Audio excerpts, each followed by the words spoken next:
Merci. Alors moi je suis Lydia Gabor, j'ai travaillé longuement à la radio et je continue de faire des petites chroniques. Et je me passionne pour la culture en général, pour l'art, mais aussi pour les problèmes de société. Donc m'intéresser à la photo de ces trois invités était pour moi quelque chose d'intéressant, ça m'obligeait d'approfondir, je suis généraliste, plutôt d'approfondir des domaines qui m'intéressait de toute façon. Et c'est un des charmes de mon métier, c'est que tout d'un coup, je suis obligée de plonger dans un domaine, ce que je ne ferais pas naturellement dans ma vie courante. Donc ce soir, on se voit pour parler de ce grand thème éthique dans la photographie. L'éthique veut dire un ensemble de règles selon lesquelles on se comporte, mais on va découvrir ce soir l'éthique dans le sens du règlement, de ce que nous dit la loi, que moi j'ai découvert en faisant ces recherches, c'est pour ce soir. Il y a aussi ensuite l'éthique de chacun, en fait, de chacun dans la profession. Ce qu'on peut observer, et ça vous le sentez tous, c'est qu'on est fasciné par l'image, que les images nous entourent, qu'il y a des images sur les réseaux, qu'il y a des images dans les expositions, qu'il y a des images sur TikTok, dans les journaux. Et ces images ont en fait des statuts très différents, mais nous les percevons d'une certaine manière de la même façon. Et ce soir, on parle de ce que c'est que le journalisme professionnel et quelle est l'éthique dans ce journalisme de l'image professionnelle. Et on a la chance d'avoir, après, si j'ai le temps, je vais vous poser aussi des questions sur comment peut se passer la collaboration avec l'intelligence artificielle, quelle est l'éthique qu'on peut avoir, qu'est-ce qu'on garde, qu'est-ce qu'on peut changer. Et plus tard aussi, les droits d'auteur, si on veut regarder des photos célèbres, je vous donnerai certains exemples qui m'ont frappé. Mais pour l'instant, on va surtout profiter de nos invités. 3 invités qui viennent d'horizons et qui ont un rapport à la photo très différent l'un de l'autre et que je vais vous présenter un à un et lui poser une seule question avant de leur donner la parole plus longuement pour qu'ils développent leur PowerPoint et leur expérience avec la photo. Je trouvais intéressant de leur demander de nous montrer vraiment et qu'on entre dans l'expérience de comment eux pratiquent la photo dans leur vie. Donc Cornelia Hummel, vous êtes sociologue, professeur associé au département de sociologie de l'Université de Genève. Vous êtes chercheuse de terrain et vous êtes sociologue du vieillissement. Qu'on dise bien, vous n'êtes pas sociologue de la photo ni de l'image, mais vous utilisez l'image dans vos recherches sur le terrain. Et vous nous parlez du vieillissement dans des lieux particuliers. On va voir dans votre PowerPoint le vieillissement, par exemple, dans le couvent, dans le quartier, dans la prison, donc dans des lieux bien spécifiques et comment le temps passe et comment on fait avec tout ça dans ces lieux-là. Et donc votre présentation est très intéressante parce que comme vous êtes chercheuse au niveau universitaire, vous devez accepter des règlements très précis et grâce à vous, on va aller voir clairement. Mais la première question que j'ai envie de vous poser, c'est pourquoi vous avez choisi d'intégrer l'image dans vos recherches de terrain qui, dans un premier temps, vous complique la vie, si j'ose dire. Tout de suite, il faut raconter sa vie. J'ai intégré l'image parce qu'en parallèle de ma voie académique, j'ai été 25 ans productrice de documentaires indépendants. Et puis, à un moment donné, c'était trop. Les 2 trajectoires étaient too much. Et donc, j'ai décidé de renoncer à la production documentaire. Et j'avais en fait un fort goût pour la photo. Donc, j'en avais marre de, grosso modo, l'image animée et bavarde. Et j'avais envie de l'image fixe et silencieuse et de voir, de réunir les deux. C'est parce que l'activité documentaire était complètement séparée de mon activité de sociologue. Et je me suis dit, qu'est-ce que je peux faire pour les réunir ? Et j'ai choisi la photo. Et qu'est-ce que ça vous apporte ? Si vous avez 3 heures, ça m'apporte une autre façon de saisir la réalité, on va dire, par le biais de mon propre objectif ou de l'objectif d'un tiers. Et puis, ça m'apporte l'interaction autour de la photo. En fait, c'est pour moi aussi intéressant de voir comment les gens réagissent lorsque je dis je vais prendre une photo. Ah oui, ah non, pas comme ci, pas comme ça, pas aujourd'hui, parce que... Et en fait, tout ça, ça dit des choses aussi importantes. Donc, c'est la façon de travailler qui se modifie un petit peu et que je trouve passionnante. D'ailleurs, j'ai retenu 1 ou 2 anecdotes que je vais vous demander de nous raconter au moment du PowerPoint. Alors, Virginie Rebeté, là, on change totalement, c'est l'univers artistique, c'est l'univers de ce qu'on appelle la photo funéraire. Après, on peut discuter si elle est funéraire ou si elle est dans la résurrection, on ne sait pas. Mais pour vous présenter, donc vous vous occupez de personnes inconnues, disparues. Vous travaillez à partir d'archives, de petites annonces, de faits divers, de photos de famille. Et vous redonnez visibilité d'une façon ou d'une autre à des personnes qui peut-être n'ont pas reçu l'hommage de la mort, qui n'ont pas reçu tout le rituel dont ils auraient pu profiter. Et vous les faites vivre. Et c'est presque, si on vous suit un petit peu, c'est presque une sorte de mission comme ça, secrète, une mission dans votre cœur de revaloriser ces personnes. Donc je repars de 2024, la levée de corps, vous allez en parler plus longuement, mais c'était une exposition et un livre qu'on peut voir sur votre site. 2018, Maleus Maleficarum, vous vous êtes intéressé, ça ne m'étonne pas, de la vie d'un sorcier à travers les âges, c'est fabuleux, c'est toujours le mystère. Et Out of the Blue, qui est aussi un livre et une recherche sur la disparition d'une jeune fille de 19 ans, si j'ai bien compris, aux États-Unis, en New York. Et là, vous avez travaillé avec les archives familiales. Et bien sûr que là, la dimension éthique apparaît aussi très clairement comment vous avez fait. Vous avez reçu de nombreux prix, donc vous êtes reconnu. En ce moment même que nous parlons ici, il y a des images de Virginie qui sont dans différentes expositions en Europe, que je vais vous les citer le moment où elle aura la parole longuement. Mais dans la question que j'avais envie de vous poser, c'était, vous travaillez souvent avec des personnes disparues. Est-ce qu'on peut se dire que ces personnes ont aussi un droit à l'image, ou un droit à l'oubli, ou un droit... voilà. Comment oui, alors ça, c'est la grande question. C'est la grande question, mais c'est marrant parce que justement, pendant le projet La Levée des Corps, en fait, c'est un projet... Enfin, je ne vais pas montrer d'image de ce projet, mais c'est un projet que j'ai fait avec les archives du Valais, où je me suis intéressée aux documents de personnes qui se sont suicidées entre 1900 et 1960. Et puis en fait, on faisait pas mal de visites guidées à la ferme asile, c'était exposé à la ferme asilation. Et puis justement, la question du droit d'oubli a souvent été mentionnée. Et c'est drôle parce qu'il y a quelque part, j'y avais jamais pensé. Parce qu'il y avait un truc en moi qui était tellement insupportable de penser qu'on peut partir comme ça, sans qu'il n'y ait pas un relais par des proches, des amis ou quoi que ce soit. Pour moi, il y a toujours eu quelque chose d'insupportable. Donc du coup, c'est vrai que c'est, je pense, une des premières fois où je me suis dit « intéressant ». Et d'ailleurs, je me suis dit, c'est marrant parce que j'y repense souvent ces jours où il n'y a pas de réponse.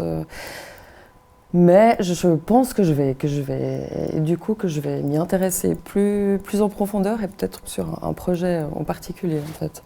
C'est une question qu'on va reprendre après, parce qu'une fois que les trois personnages donneront leur présentation, il y a des questions générales on va débattre ensemble. Aussi, le rapport aux autres, les photos. Klaus Petrus, je vais parler en français. Il est germanophone et anglophone, il a un traducteur personnel. Et donc, je vais parler un tout petit peu moins vite. Donc, Klaus Petrus est photojournaliste et aussi, il travaille reporter depuis 12 ans. Il faut savoir qu'il était professeur d'université à Berne avant, pendant des années et des années. Et il vit à Berne, mais il vit partout dans le monde parce qu'il s'occupe parfois pendant de nombreuses années à des thèmes comme la migration, comme les frontières, comme les chemins des Balkans, les chemins de l'Europe pour ces gens, ou parfois des gens marginaux dans une ville comme Berne qui est tout bien, tout comme il faut, mais lui, il nous montre des aspects qui ne sont pas si bien et ni comme il faut. Vous publiez aussi dans des journaux comme Bund, Tages-Anzeiger, Suisse Info, NZZ et des magazines allemands. Et vous avez reçu en 2022 le Swiss Press Photo Award pour un travail justement sur les migrants, sur la migration à travers les Balkans. Donc on peut dire que c'est un photographe engagé ou activiste. J'ai trouvé ça dans une des présentations de vos expositions. Je trouvais ce mot encore mieux que activiste. Ça me fait plus plaisir que engagé. Vous pouvez traduire, Raphaël, si vous voulez.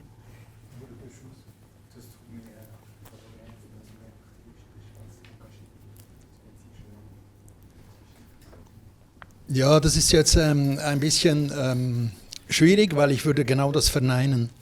Also ich betrachte meine Arbeit nicht als aktivistische Arbeit, sondern wirklich als fotojournalistische Arbeit.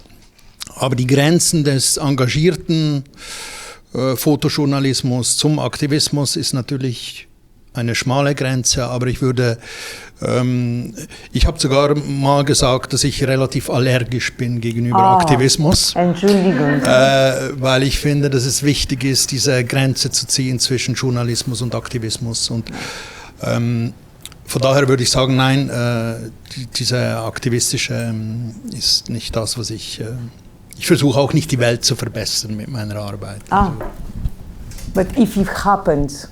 Ja. Ja. Oui, j'aimerais beaucoup, oui. Ah oui, pardon. Alors, il trouve difficile qu'on nomme ça de la photographie activiste. Pour lui, c'est plutôt... la frontière entre l'activisme et le journalisme est assez claire. Für mich relativ klar, ja. D'accord. Es ist wichtig, diese Grenze zu machen, genau. D'accord. Il veut vraiment séparer les deux choses, je crois, de son travail professionnel et de ce qu'il pense au personnel, au privé. Enfin, là, j'interprète. Mais...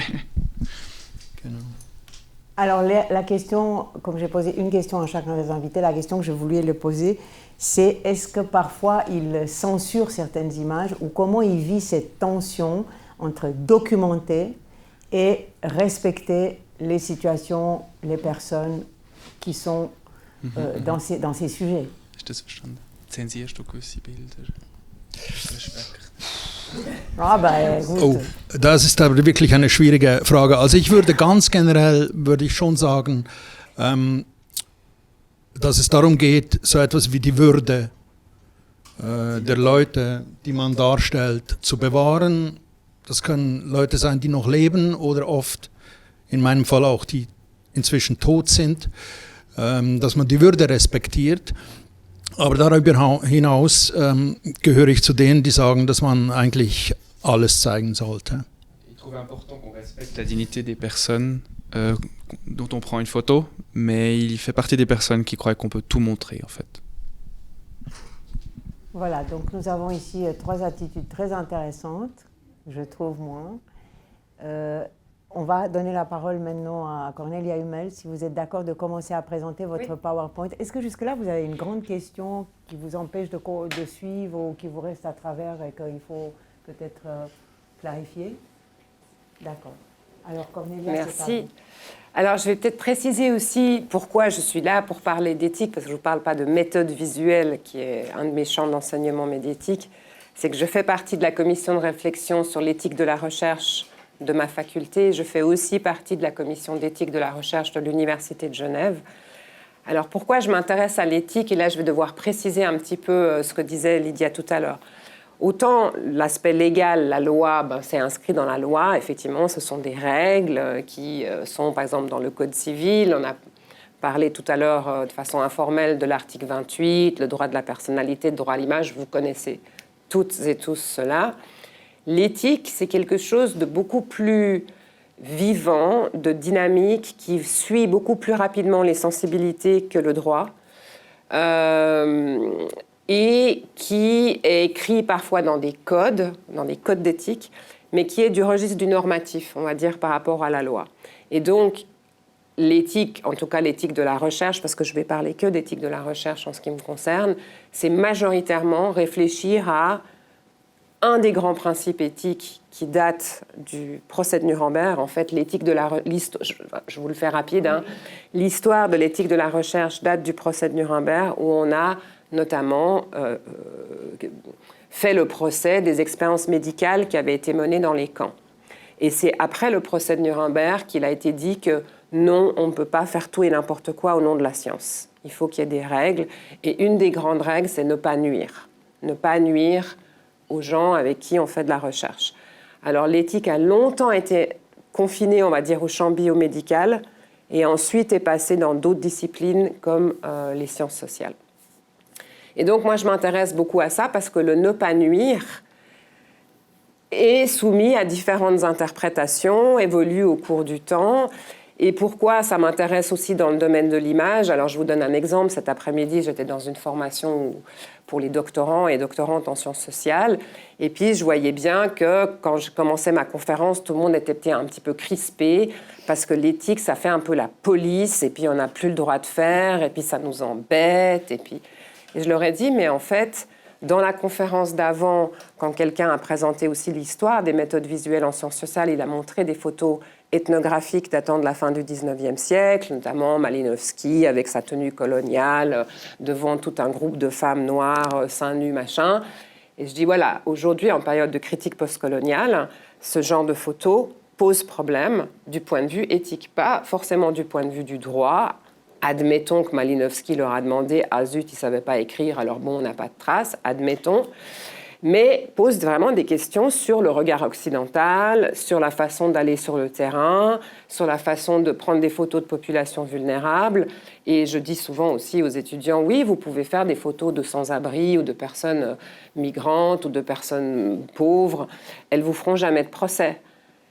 Par contre, vous n'avez clairement pas été éthique si vous avez volé ces photos ou pris ces photos sans demander le consentement et expliquer pourquoi vous les prenez, etc. Donc c'est aussi enchâssé dans des sensibilités sociales et historiques, et c'est ça qui m'intéresse dans le cadre de l'éthique. Alors, comme on le disait tout à l'heure, nous, on est très cadrés quand on travaille avec l'image à l'université, puisqu'on a les codes d'éthique de nos disciplines. Et je dois rendre hommage au groupe qui a travaillé sur l'éthique en ethnologie, qui a produit des textes vraiment hyper bien sur l'éthique de la recherche en ethnographie. Donc on doit passer maintenant tous les projets de recherche avec participants humains, comment ça s'appelle, dans des commissions d'éthique. Et puis s'il y a un volet médical, on doit passer dans des commissions cantonales, qui s'appellent les commissions cantonales d'éthique de la recherche, qui régulent la loi fédérale de la recherche sur l'être humain. Et nous devons nous assurer de deux choses. Le consentement dit éclairé, c'est-à-dire qu'on doit expliquer aux gens ce qu'on fait comme recherche. Ils doivent comprendre ça et consentir à participer. Et en principe, ce qui pose problème avec l'image, on doit proposer et garantir, si la personne le souhaite, la confidentialité et l'anonymat. Du coup, quand on travaille avec les images, c'est un peu plus délicat puisque l'anonymat rentre un peu en collision avec le fait de prendre des photos des gens. Le cadre légal, vous le connaissez, je ne vais pas y passer 1000 ans. Il y a l'autorisation de prise de vue, vous connaissez ça. Il y a l'autorisation de diffusion. Alors nous, en recherche, on a tout un panorama. On déplie en fait l'autorisation de diffusion sur différents points qui va de usage uniquement dans le cadre de la recherche. Ça veut dire que les photos ne seront jamais montrées à personne d'autre que l'équipe de chercheurs.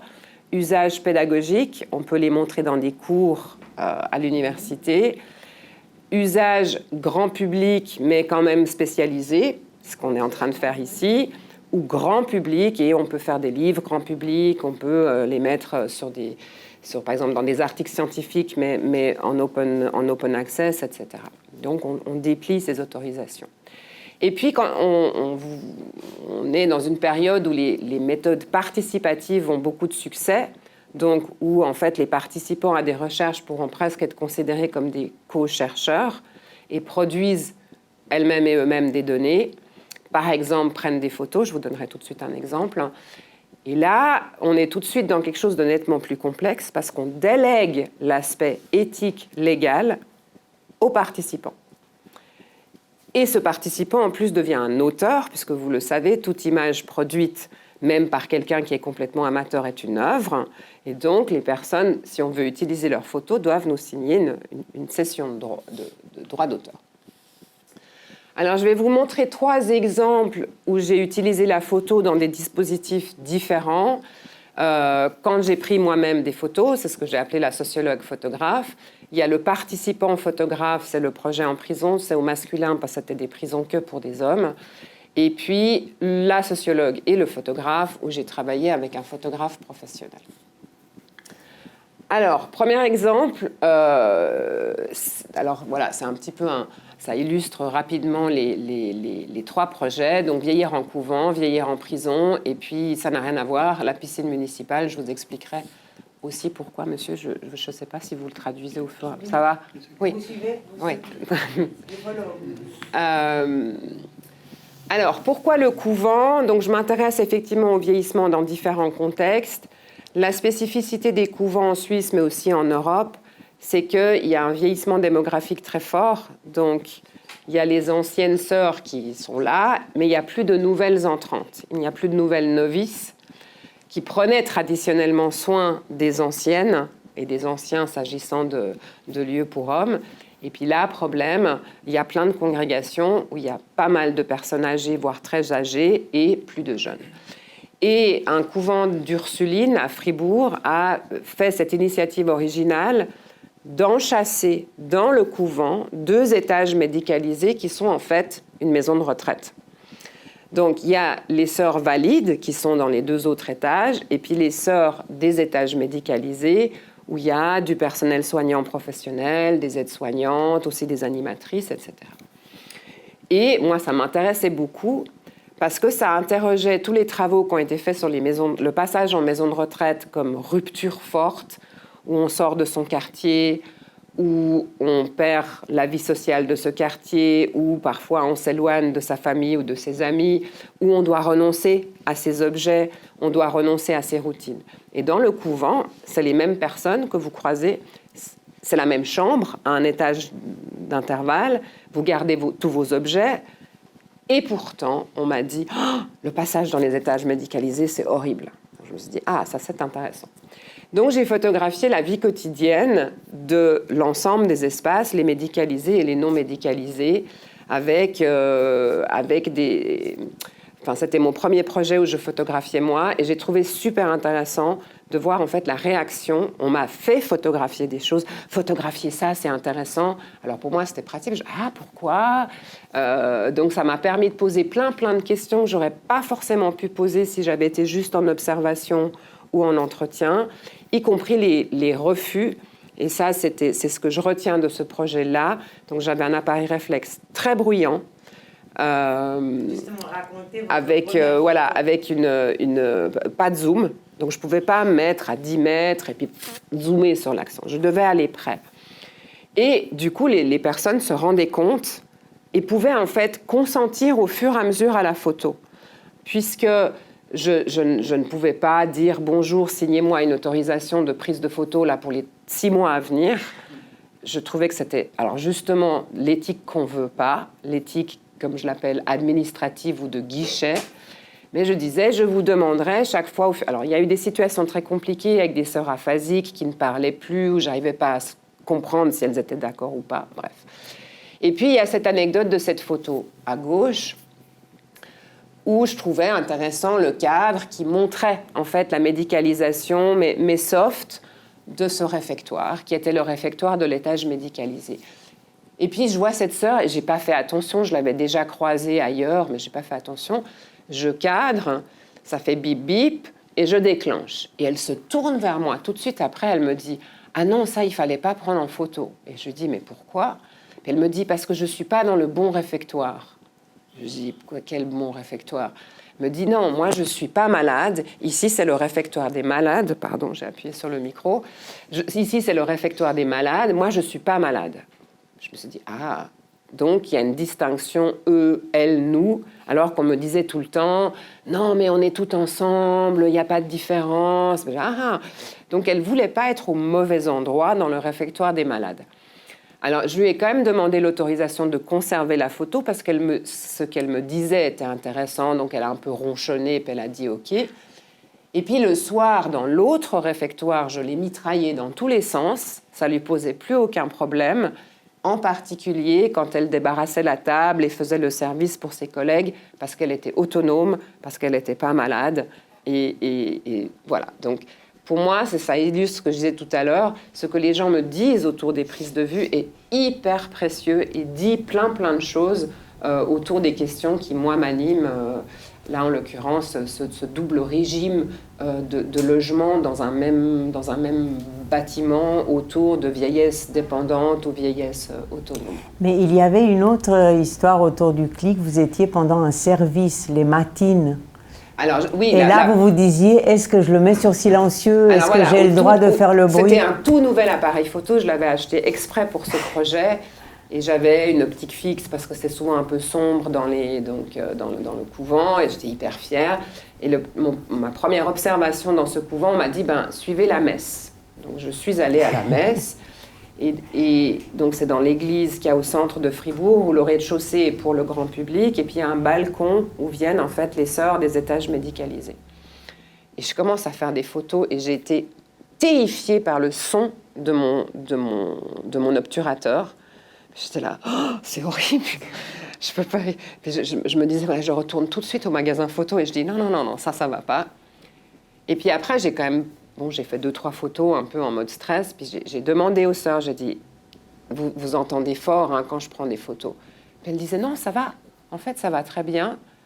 Puis puis je continue pendant quelques jours, et puis je redemande, je dis, ça quand même, ça fait du bruit, quoi. Puis elles disent justement, non, mais ça va, comme ça, on sait que vous êtes là, et j'assume. En fait, ça me permettait d'assumer, et maintenant, pour rien au monde, je changerais d'appareil photo, parce que justement, ça me permet de dire, je suis là, je prends la photo, si vous ne voulez pas, si c'est pas le moment, vous me dites. Et puis voilà. Donc, je suis très contente de cet appareil. Actuellement, je travaille sur un projet sur le vieillissement à domicile et sur les objets du vieillissement à domicile, où là, ce que je voulais vous transmettre, c'est que dans le fond, selon les projets sur lesquels on n'est pas obligé de s'embarrasser avec le droit à l'image. Moi, je m'intéresse en fait, en tant que sociologue, pas tellement au visage des gens. Je m'intéresse à ce qu'ils font, à la façon dont ils vivent, la façon dont ils manient les objets, ou comme ce monsieur, il s'est bricolé lui-même, il a amélioré sa canne, ça m'intéresse beaucoup, beaucoup. Et en fait, mon équipe et moi, maintenant, sur des projets comme celui-ci, on cadre de façon à avoir un bout de corps, un bout d'objet ou un bout de logement, et puis c'est tout. Et on dit ça aux gens. On dit, voilà, nous, c'est ça notre problématique de recherche. On n'a pas besoin de vous prendre en entier, on n'a pas besoin de vous reconnaître. Et effectivement, j'ai passé plusieurs années à m'exercer à prendre des photos sur ce qui m'intéresse, en cadrant assez précis et en étant débarrassée de la question « Non, mais je ne veux pas être sur la photo. » Et puis après, je leur montre, je leur dis « Vous voyez, il y a juste votre bras. Est-ce que c'est OK pour vous ?»« Ah oui, ça va. » Donc là, en fait, c'est aussi, je dis ça souvent aux étudiants, réfléchissez à ce que vous voulez faire et à ce qui vous intéresse et adaptez-vous en fonction. Et prenez vos photos en fonction de ce qui est nécessaire sociologiquement. Ça ne donnera pas des photos artistiques, ça ne donnera pas des photos d'art, ça donnera des photos qui font partie d'un projet sociologique. Elles ne sont pas de dingue, ces photos, mais ce n'est pas leur vocation. En même temps, ces objets sont tellement symboliques, tellement forts, oui. qu'ils résument la recherche pratiquement. Oui. Du vieillissement. Je veux dire, on est là, on Bien se sûr. dit tout de suite, on est chez une personne âgée. Mais leur job, ce n'est pas d'être exposées, par exemple. Elles ne seront jamais exposées. Et ça me fait aller sur le 3e projet. J'essaie de gérer un peu mon temps pour ne pas manger le temps de mes collègues. Enfin, non, mes camarades. C'est le projet Prison, donc, qui est un projet que j'ai mené à Bellechasse, où, à la base, je voulais moi-même faire les photos. Donc, on est toujours dans le vieillissement. Donc, dans les prisons suisses, il y a plus en plus de personnes âgées. Pas parce qu'on devient plus criminel au grand âge qu'avant. C'est dû à notre système judiciaire et légal, puisque vous le savez peut-être, on a voté un certain nombre de choses, enfin, peut-être pas vous, hein, mais les gens suisses ont voté notamment les mesures, donc le fait que, par exemple, des criminels sexuels puissent être maintenus en détention alors même qu'ils ont purgé leur peine, ce qui fait qu'il y a des gens qui sont 15 ans au-delà de leur peine et resteront probablement toute leur vie en prison parce qu'aucun juge ne prendra le risque de les faire sortir. Donc on est dans un système l'internement baisse un peu, mais la mesure augmente beaucoup pour des questions de sensibilité sociale. Et donc, il y a de plus en plus de personnes qui ont entre 50, 60, 65, 70 ans en Suisse. Et en prison, le corps vieillit plus vite que dans la vie civile. Ce qui fait qu'à 50 ans, on a un corps de quelqu'un d'à peu près 60. À 60, on a le corps de quelqu'un de 70. Et donc, je voulais, moi, documenter la vie quotidienne en prison, en allant quelques jours, en suivant des détenus. Vous le savez peut-être aussi, en Suisse, on a une obligation de travail dans les pénitenciers. Donc, ce n'est pas comme en France où les détenus sont dedans 23 heures sur 24. En Suisse, ils sont en fait tout le temps à l'extérieur de leur cellule, presque. Ils travaillent. Et à Bellechasse en particulier, il y a des unités de travail fermées, mais il y a aussi toute une ferme. En fait, Bellechasse et les EPO sont les plus grandes exploitations agricoles de Suisse romande. Mais on m'a dit non, vous promenez avec un appareil photo, il faut vous détacher un gardien, on est en pénurie de gardiens, ça va pas, c'est pas possible, c'est trop compliqué. Mais le directeur de Bellechasse, qui est quelqu'un d'assez ouvert, je crois qu'il a pris d'ailleurs sa retraite, disait mais on peut faire un truc un peu expérimental. Je fais Puis il me dit je sais pas, vous n'avez pas une autre idée? Je dis donner des appareils photo aux détenus pour documenter leur quotidien. Il me dit ah ouais, j'étais là waouh. Alors ensuite ça a été très compliqué parce que j'ai été coulissée sur le chef de la sécurité qui disait il faut pas de localisation GPS, il faut pas de ci, il faut qu'ils soient absolument pas connectés ces appareils. Donc pour finir, j'ai acheté un lot de vieux compacts de type Lumix, machin, qui n'ont aucune technologie connectée. Et puis, il a été convenu de les confier pendant 3 à 5 jours à un groupe de détenus qui étaient d'accord de participer. Et ils photographient leur vie quotidienne. Donc la consigne, c'était votre quotidien dans le pénitencier. Et puis, ils avaient aussi un petit carnet pour légender leurs photos, pour que je comprenne ce qu'ils me montrent. Parce que moi, je ne suis pas une grande familière de la prison. Ensuite, le déchargement des photos se faisait sous le regard du chef de la sécurité. Et là, c'était très chaud parce que les détenus ont été informés, d'une part, sur les aspects légaux et éthiques de leur propre pratique. Ils devenaient photographes. Donc, j'ai dû leur expliquer le droit à l'image. Si vous photographiez des co-détenus, c'est mieux pas, en fait. Parce que le co-détenu, s'il ne parle pas bien français, lui expliquer que vous allez prendre une photo pour un projet sociologique. Alors, ils avaient tous reçu une information. Hein. L'ensemble du pénitencier avait reçu une information. Mais voilà, je trouvais ça très, très délicat. Donc, je leur disais, plutôt photographiez pas des gens. Je les avais tous mis avec du son. Donc, ils faisaient aussi des bips très forts, les appareils, pour que les gardiens sachent aussi, quand un détenu prenait une photo. Bref, je leur avais fait un petit mémo éthique et légal. Et puis, la prison avait fait une liste comme ça de choses qu'ils n'avaient pas le droit de photographier, dont les caméras de surveillance, dont les serrures de porte ou le badgeage, enfin, une liste comme ça, avec s'il y avait infraction, isolement. Là, j'étais à 2 doigts, pour des raisons éthiques, d'arrêter le projet, en disant, je fais prendre à ces détenus des risques. Donc, s'ils enfreignent les règles qui ont été fixées par le chef de la sécurité du pénitencier, je les envoie 3 jours à l'isolement. Pour finir, j'ai décidé de quand même continuer. Et j'ai eu une séance extrêmement pénible avec le chef de la sécurité, puisque quand les détenus ont rendu les appareils, on a déchargé les cartes SD en live. Et lui, il disait, là, il y a une caméra. Et moi, je devais lui expliquer, non, mais regardez, il a photographié au premier plan autre chose. Le détenu n'a pas cadré la caméra. Il a cadré un truc et puis il se trouve que vous savez qu'il y a la caméra derrière parce que vous êtes le chef de la sécurité. Le détenu, il n'a peut-être pas vu. Et donc, je transpirais vraiment beaucoup. Et je lui disais, on va essayer de ne pas supprimer des photos. Donc, quand vous n'êtes pas d'accord, on va soit recadrer, soit flouter. Mais il faut imaginer, c'était beaucoup de photos. On avait 2 heures pour faire ça. On était sur iPhoto. Donc, il y a des moments, évidemment, que les détenus ont photographié beaucoup d'êtres humains, alors qu'ils n'étaient pas censés le faire. Et j'ai compris pourquoi. C'est parce que c'est leur vie sociale, c'est leurs proches. C'était important que ça apparaisse sur la photo. Donc là, par exemple, ils sont pris depuis en haut.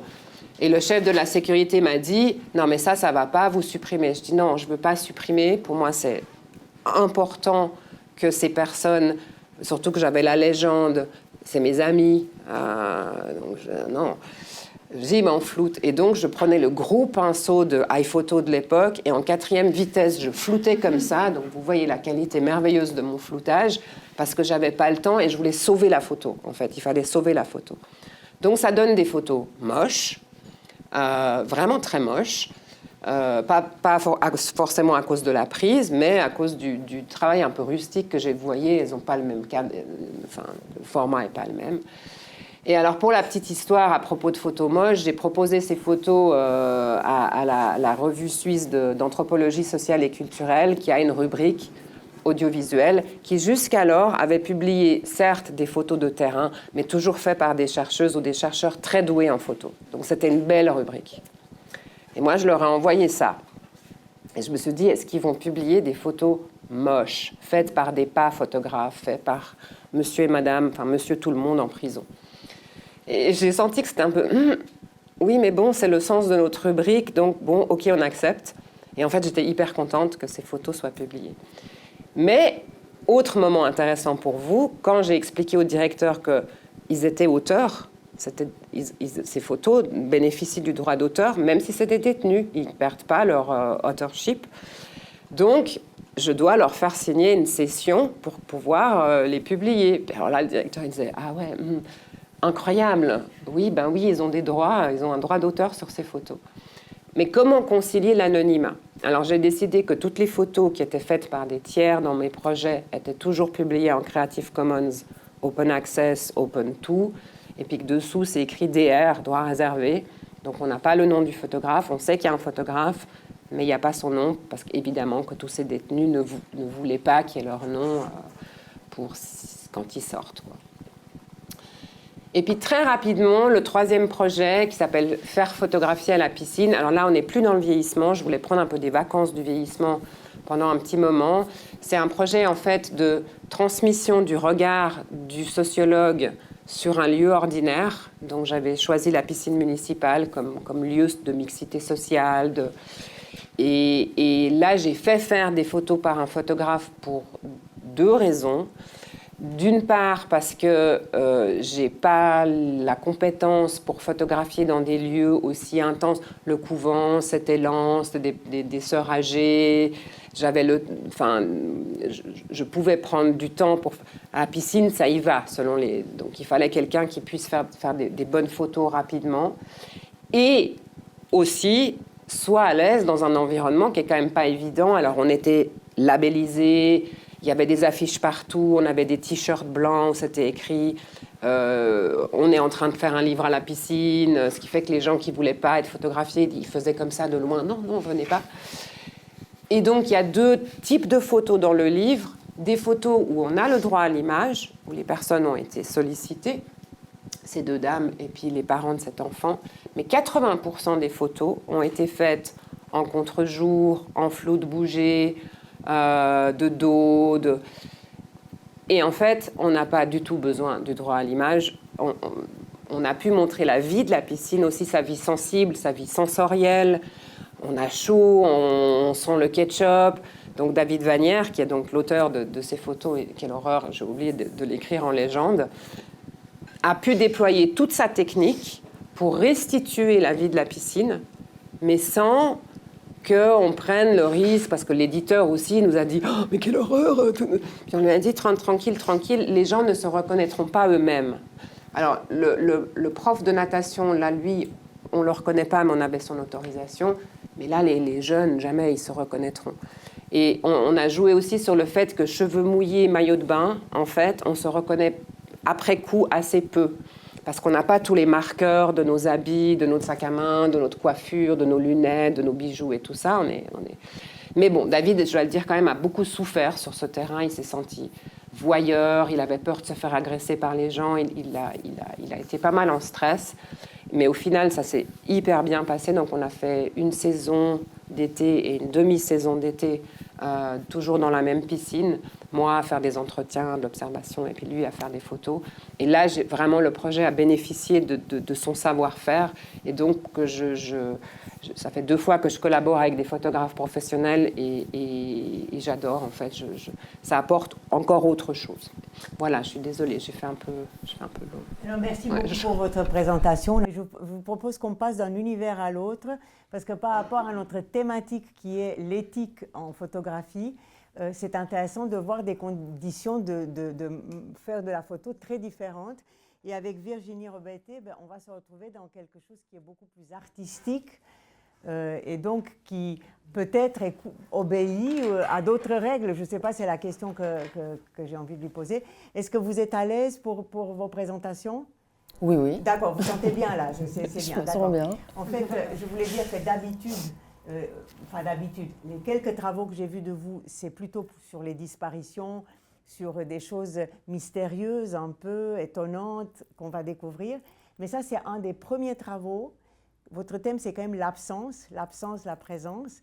Mais que là, on commence finalement assez joyeusement, j'ai envie de dire, par rapport à la suite. Alors, je suis pas sûre. Je suis pas sûre.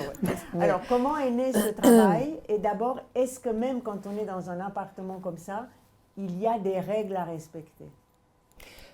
Oui, alors c'est vrai que tous mes projets, en général, c'est des sortes de portraits dont le personnage est absent, il est disparu, il est décédé, enfin souvent, où il a perdu son identité. En fait, il y a toujours une partie de son histoire qui manque, comme une pièce de puzzle qui n'est pas là. Et c'est souvent pour ça que ça m'intéresse, en fait, où direct, je me sens responsable. En fait, il y a un truc où je pars en mission un peu.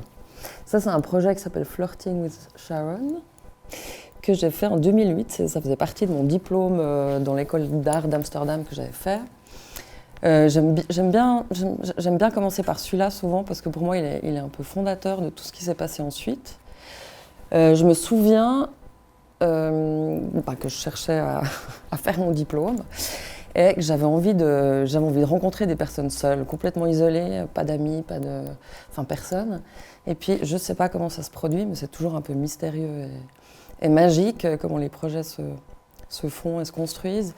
Je suis tombée sur 2 personnes, 2 hommes qui bossaient pour la ville d'Amsterdam et en fait qui s'occupaient d'organiser une cérémonie funéraire pour des personnes qui mouraient totalement isolées. Donc c'était un petit bureau dans la ville.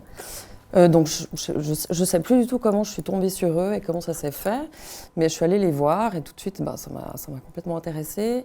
On a beaucoup discuté et puis après, comme la plupart des projets se passent, en fait ça se passe souvent par c'est la rencontre avec les gens, c'est la confiance. Tout à coup, je sais pas pourquoi, mais ils m'ont fait confiance. Ensemble, ils travaillaient ensemble. Non, c'était juste 2 employés qui s'occupaient, c'était leur job en fait.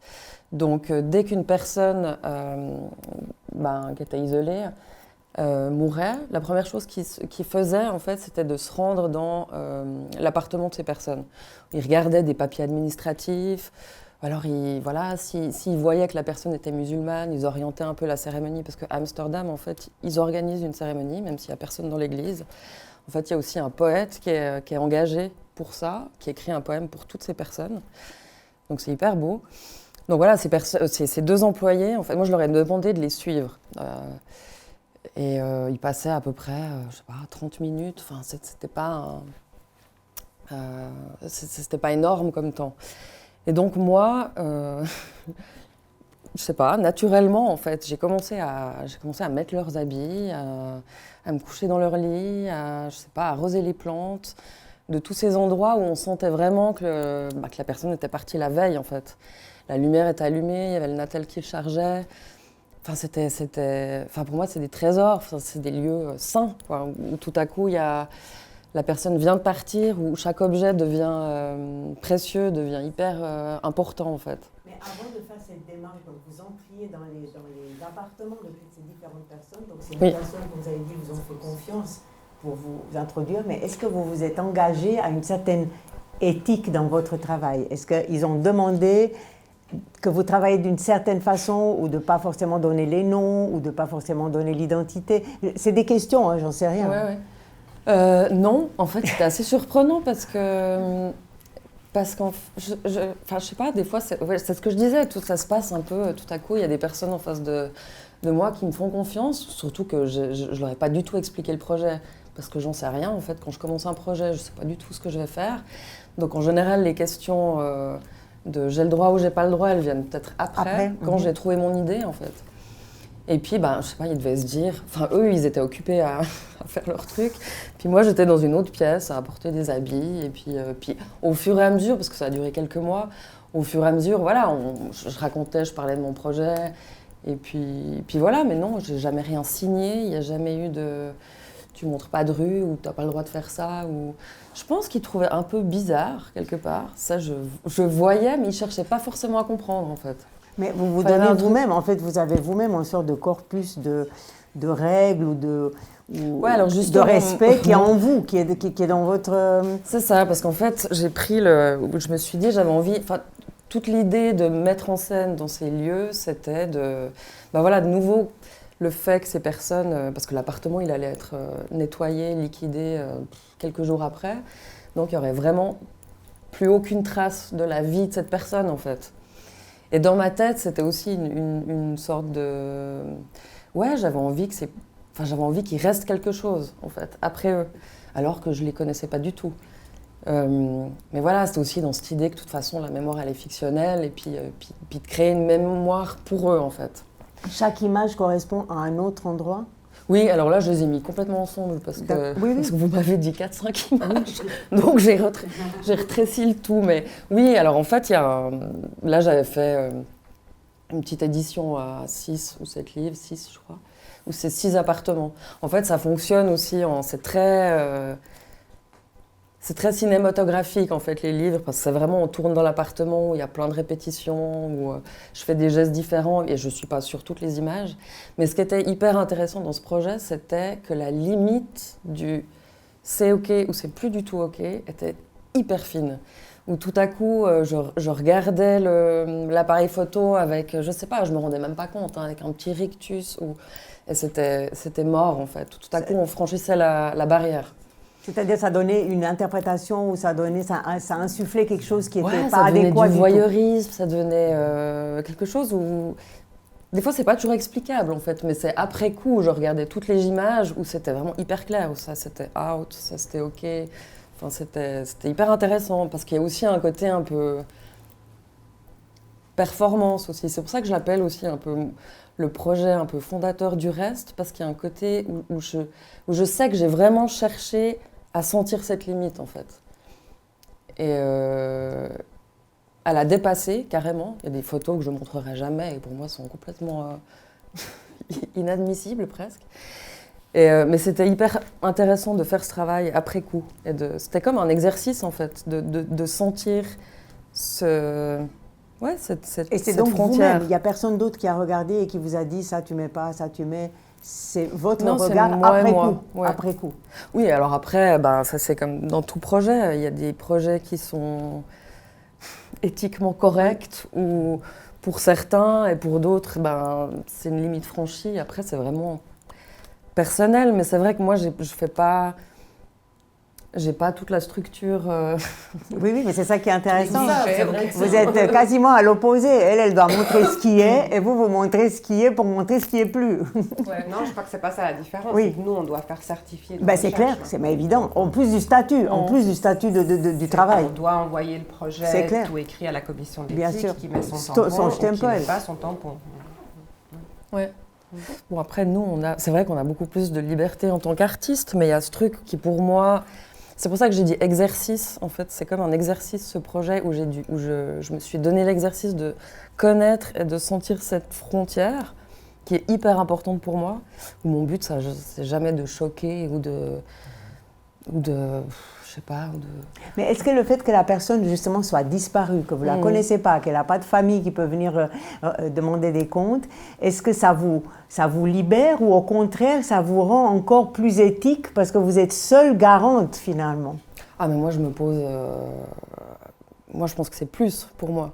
Parce que je suis la seule à décider... Enfin, en même temps, je ne suis pas la seule. Après, y a des journaux qui décident de publier ou pas, ou des curateurs qui veulent montrer ou pas. Moi, souvent, on me dit, je peux pas... Je suis désolée, c'est très bien, mais je peux pas. C'est too much, ou ça va pas plaire, ou c'est trop dérangeant. Donc après, il y a aussi un autre public qui... Mais oui, c'est moi, et oui, c'est compliqué. Ou des fois, c'est beaucoup, beaucoup de prise de tête, oui. Parce que pour moi, c'est très important que je sente qu'il y ait rien qui est dépassé, en fait, que c'est OK. Alors, on peut continuer? Oui. Donc ça, c'était le premier. Non, ça va pas nous servir. Ah. Là, j'ai juste mis un slide aussi. Ça, c'est un autre projet que je vous ai juste mis 3 projets un peu qui me semblait intéressant pour la thématique. C'est un projet dont vous avez parlé avant, qui s'appelle Out of the Blue, où j'avais fait une résidence à New York, où, en fait, ça faisait longtemps que je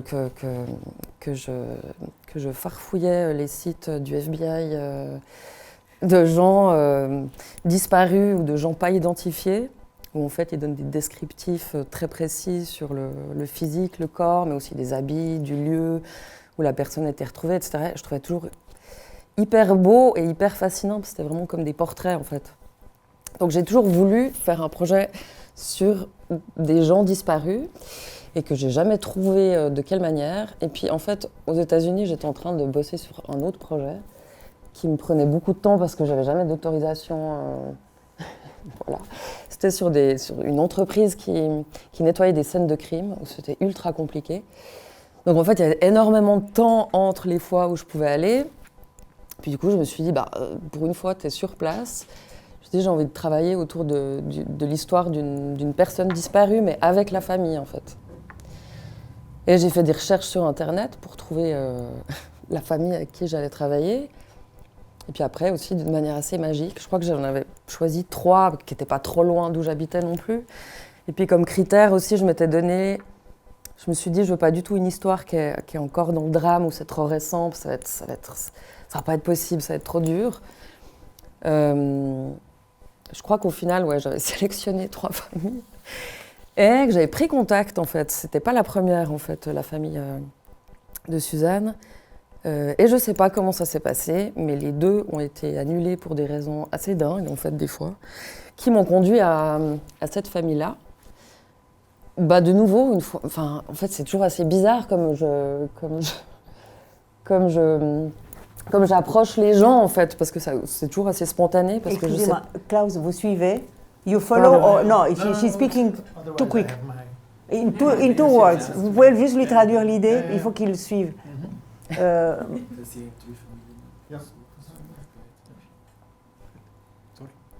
Mais oui, après coup, c'est vrai que des fois, je me pose la question en me disant, mais c'est complètement fou qu'il m'ait laissé faire ci ou ça, ou je suis assez étonnée des fois, parce que là, j'ai carrément... je les ai appelés, disons bonjour. Je sais pas, je m'intéresse à votre histoire, en fait. Et du coup, je suis allée sonner, en sachant pas du tout ce que j'allais faire. On a juste passé beaucoup de temps à discuter, à manger des muffins, à faire complètement d'autres choses. Et en fait, c'est assez drôle parce que j'aurais l'âge de leur fille disparue, Suzanne. Et je pense que ça a aussi joué beaucoup là-dedans, en fait, dans notre lien. Parce qu'elle a vraiment agi comme une maman. C'était assez drôle. À la fin, j'ai quasiment habité chez eux. Je dormais dans la chambre de Suzanne, qui est quasiment restée intacte, en fait, avec tous ses habits dans des sacs. Un peu un mausolée. Moi, j'adore ce genre de... je sais pas. Je trouve ça magique, en fait, quand des gens t'ouvrent la porte et te fassent confiance, et puis que tu sois libre de mouvement, en fait. Ils avaient mis certaines conditions, parce que dans le peu que vous montrez, j'ai pas le livre dans les mains, on voit quasiment pas le visage de cette... Non, c'était l'idée du livre, mais pas pour des raisons d'anonymat du tout. C'était vraiment... pour ne pas figer son... Parce qu'elle est encore disparue aujourd'hui, donc elle a disparu en 98, elle est toujours disparue. Moi, je suis allée en 2014, la première fois. Et puis voilà, en fait, dans le livre, c'est tout un mélange d'archives familiales. En fait, c'est que du matériel que les parents m'ont donné, le matériel de la police, de recherche. Ils ont travaillé avec beaucoup de médiums aussi, donc ils m'ont transmis ça aussi. Après, j'ai fait des photos, des portraits, des images des environs, etc. Mais là, aussi, là, c'était très important qu'ils soient OK avec ce que je faisais. Et d'ailleurs, avant de publier le livre, je suis retournée, on a regardé la maquette. Les inspecteurs ont aussi regardé la maquette, j'aurais fait signer quelque chose quand même. Donc voilà, après, c'est aussi... Mais c'est de nouveau des histoires de rencontres avec des gens qui je sais pas, qui sont pas toujours explicables de comment on se rencontre et pourquoi ils acceptent certaines choses, en fait. Mais pour sa maman, parce que son papa est décédé depuis, mais pour sa maman aussi, c'était juste hyper important qu'on continue à parler de l'histoire de sa fille, point, en fait. Je veux préciser juste que, en fait, ça fait partie actuellement, ces images, d'une exposition qui va commencer le 15 novembre jusqu'au 13 avril 2025, qui se passe en France, dans le musée d'art contemporain de Val-de-Marne, musée de la photo. Musée d'art contemporain. De la photo. Et c'est autour du thème du fait divers. Et il y a une citation dans la présentation qui est très intéressante de Roland Barthes qui dit « Le fait divers est le frère bâtard de l'information ». On peut passer à la suite? Oui.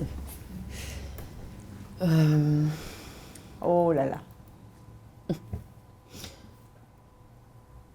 Alors là, en fait, je ne l'ai pas mis, c'est dommage. Mais... Parce qu'en fait, ce projet, c'est toujours un projet en cours que j'ai commencé en 2018. Parle d'une... en fait, ça a démarré d'un appel à témoins que je suis tombée dessus dans les journaux en 2018. Qui parle d'une femme qui a été retrouvée dans l'Arve à Genève en 2014, le 11 novembre 2014, et qui n'a jamais été identifiée en fait. Donc c'est drôle parce que je faisais des recherches en fait, parce que je donnais un workshop à l'école de photo de Vevey. Je voulais travailler sur le portrait, donc je faisais des recherches et je suis tombée là-dessus.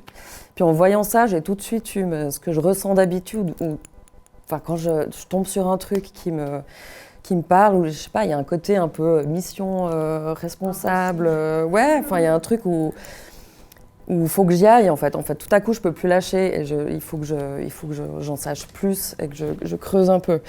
Donc, les étudiants n'ont pas eu droit à ça. Je l'ai gardé.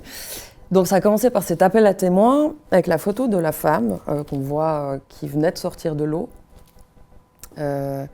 Du coup, je suis allée, toute la recherche a commencé, où j'ai commencé par aller à la police de Genève, où j'ai discuté avec la personne responsable de la communication, qui m'a dirigée vers l'inspecteur qui est en charge du dossier.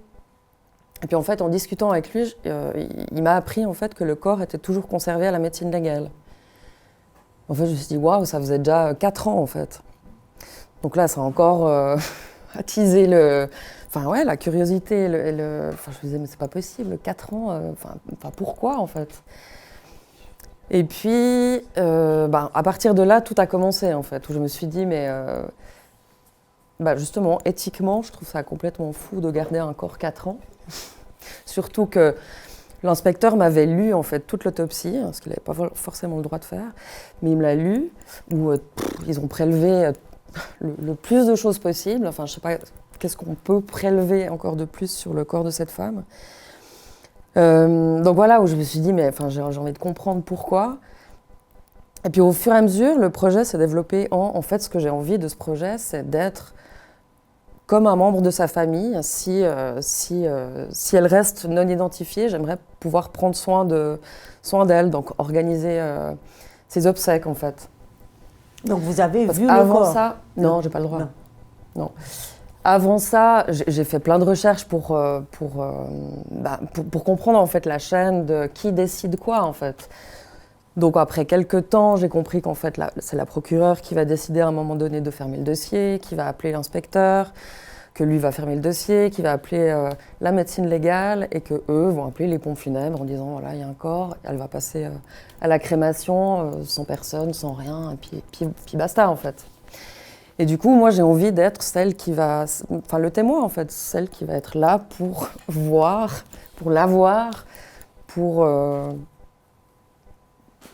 reconnaître un peu son existence. Pour moi, c'est un peu comme ça que je le vois. Ces images sont faites avec des modèles. Alors, ses jambes, ce visage n'est pas le sien. Pas du tout. D'accord. Non. Alors, en fait... Donc, vous faites ça avec des modèles ou avec d'autres personnes qui correspondent à l'image qu'on pourrait avoir? Non. Non. Alors, non comment vous faites? Non, en fait, pendant ces 5 ans de recherche, toute cette attente du corps, en fait, de cette femme, a créé beaucoup de matériel. Je lui ai écrit des lettres où justement je me pose plein de questions éthiques.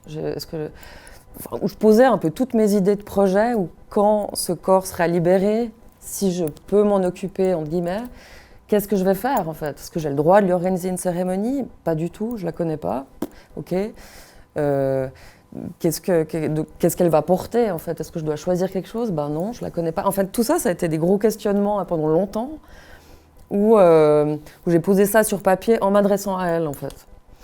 Qu'est-ce que j'ai fait d'autre? Je suis allée voir une médium aussi une fois pour un autre truc, ça m'intéressait. Et puis, en fait, c'est drôle parce que assez spontanément, je lui ai demandé si je ne vais pas donner beaucoup d'infos, je vais juste demander que je travaillais autour de projets, de voilà. Et je lui ai dit, est-ce que, vous qui prenez contact avec les défunts, est-ce que si elle vient, en fait, j'aimerais bien avoir son autorisation. Est-ce qu'elle est d'accord que je fasse ce projet, en fait? Et en fait, c'était hyper drôle. Elle m'a dit, oui, alors par rapport à son corps, elle s'en fiche un peu, elle est loin depuis longtemps. Par contre, ce qu'elle me dit, c'est que vous, en tant que personne, vous avez créé une relation avec elle. Et elle me dit, en fait, de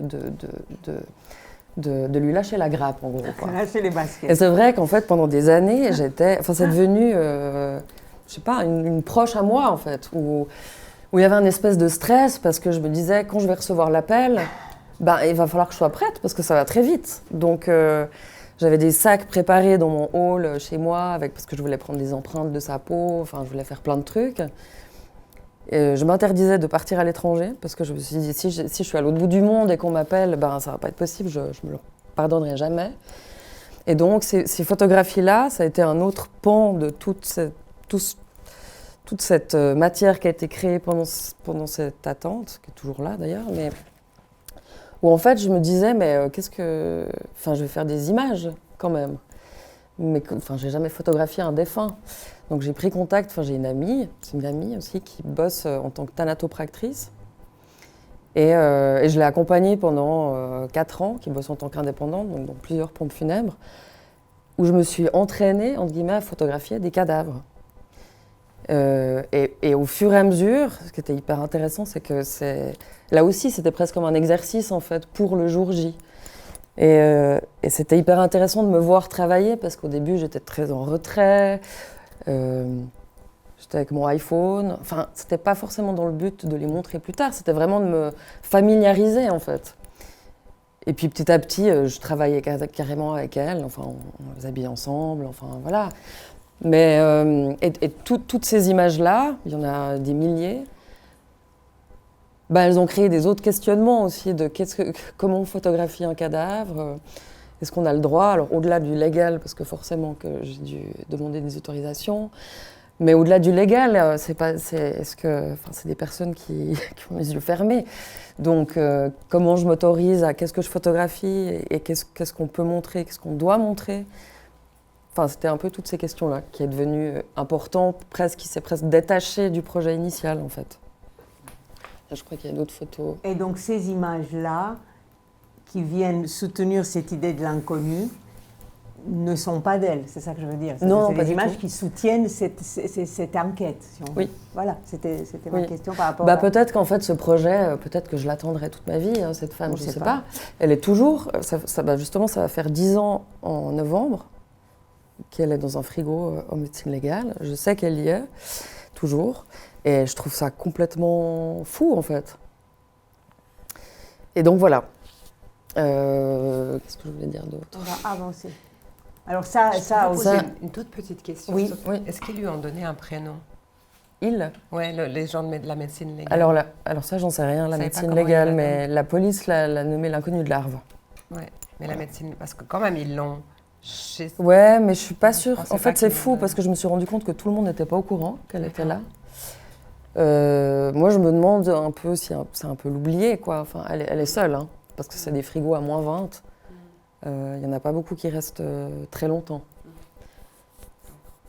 Mais je sais pas, peut-être. Peut-être entre eux, certainement. Moi, je lui ai donné un nom aussi, donc... d'accord.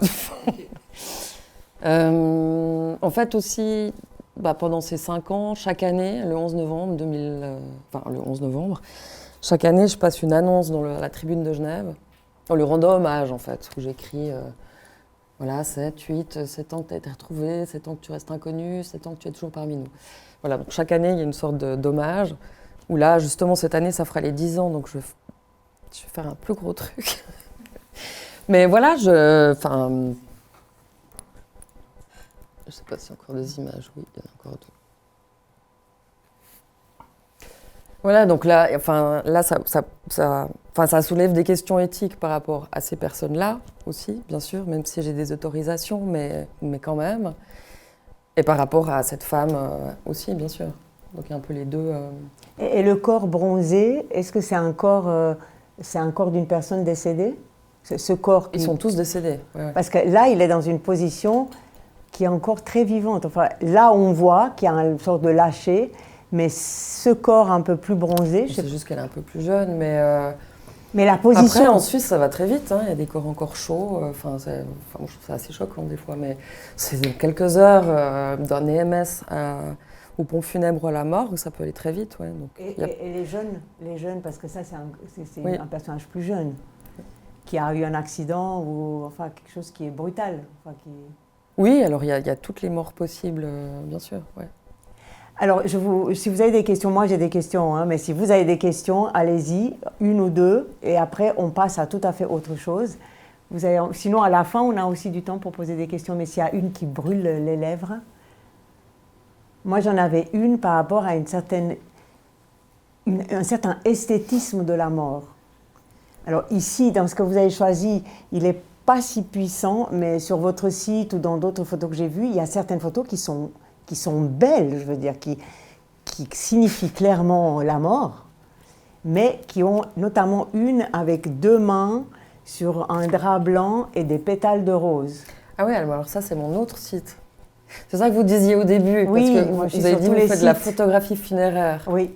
Mais en fait, il y a mon travail artistique, oui. Qui travaille un peu autour des mêmes choses, puis qu'il y a un autre site qui est plus en ligne.